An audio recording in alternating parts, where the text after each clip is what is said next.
The older I get, the less regard I have for the social code, the made-up rules one has to follow to ensure they aren't considered weird or rude or autistic or any of the other things I am frequently considered. Fashion has to be one of the most arbitrary facets of the social code. Why are you making fun of me for wearing shorts outside summer? Let's see who's laughing when it rains and you're stuck with wet fabric clinging to your legs for the rest of the day. God, maybe I am autistic. But I think history backs me up here. A cursory glance at the past reveals this really is just all baseless monkey business, and taking it seriously is the mark of the true freak. Ancient Romans thought trousers were ridiculous, but tell me how many pants you've got in your wardrobe versus togas. If you dressed like an elite from the 18th century, your next fashion statement would probably be a boot in the hole.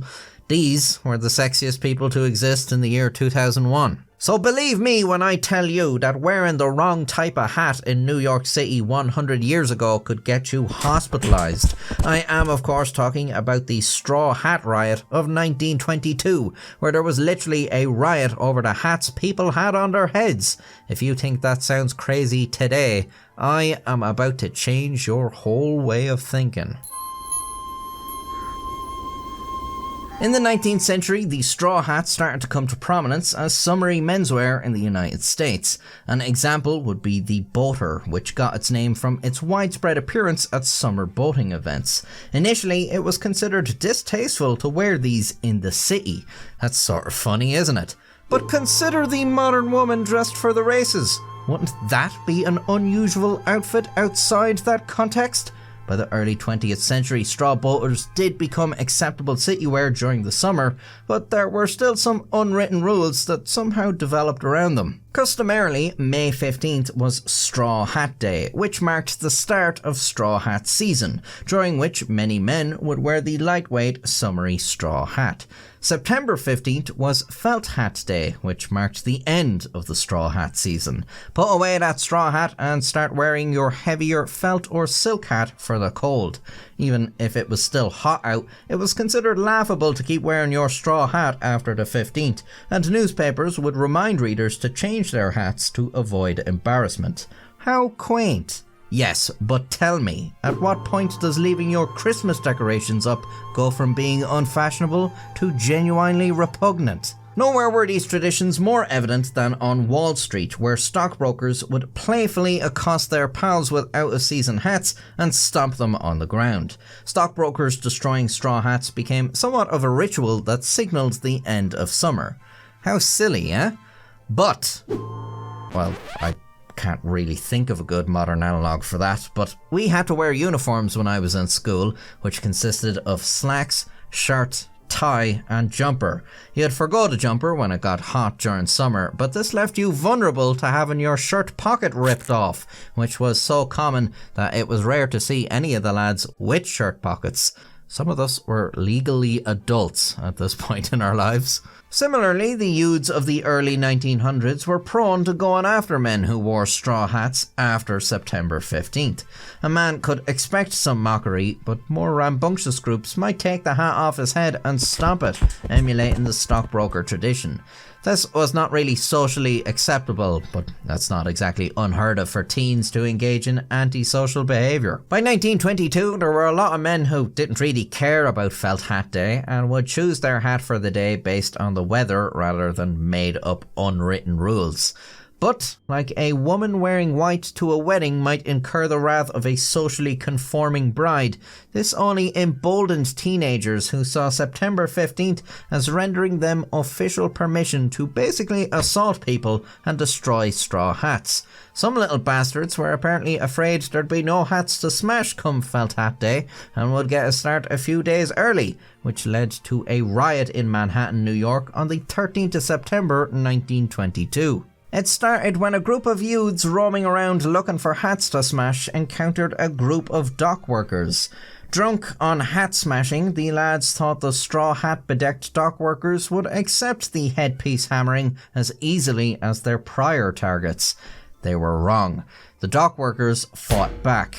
A brawl erupted and soon had traffic backed up on the Manhattan Bridge.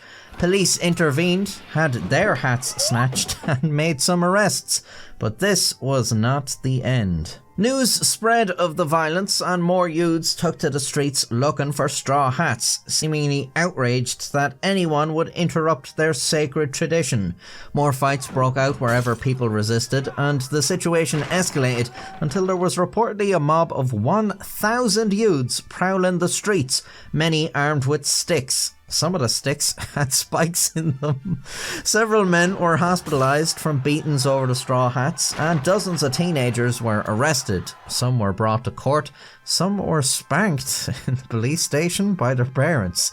The Straw Hat Riots went on for several days and were widely reported on in newspapers at the time. So you think that's absurd, do you?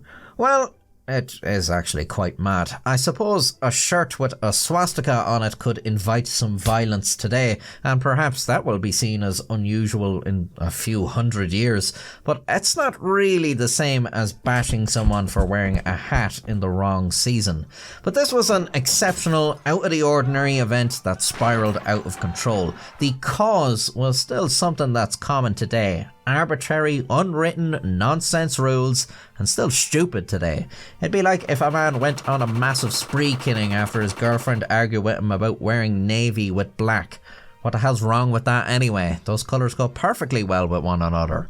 Bitch, I'll show you. I'll show all of yous. In defence of fashion-related norms, I have been on the other side of it too. People wearing ratty tracksuits at funerals or stained work pants at weddings. I'm not necessarily expecting a suit, but surely you can at least dress past the standard of refusal of entry to a pub. And just look at what you've brought to this magnificent video viewing. I worked hard to make this, and you come dressed like a charity shop mannequin in a power outage. Show some fucking decorum.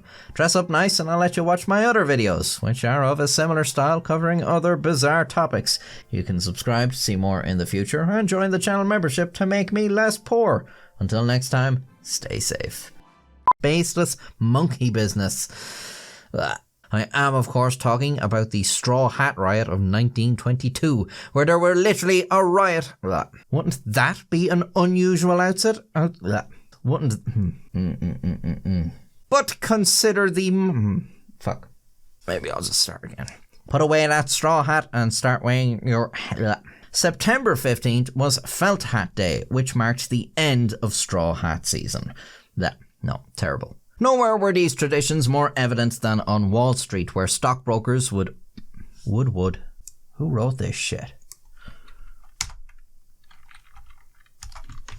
We had to wear Similarly, the youths of the early 1900s were prone to going after men who wore straw hats after September.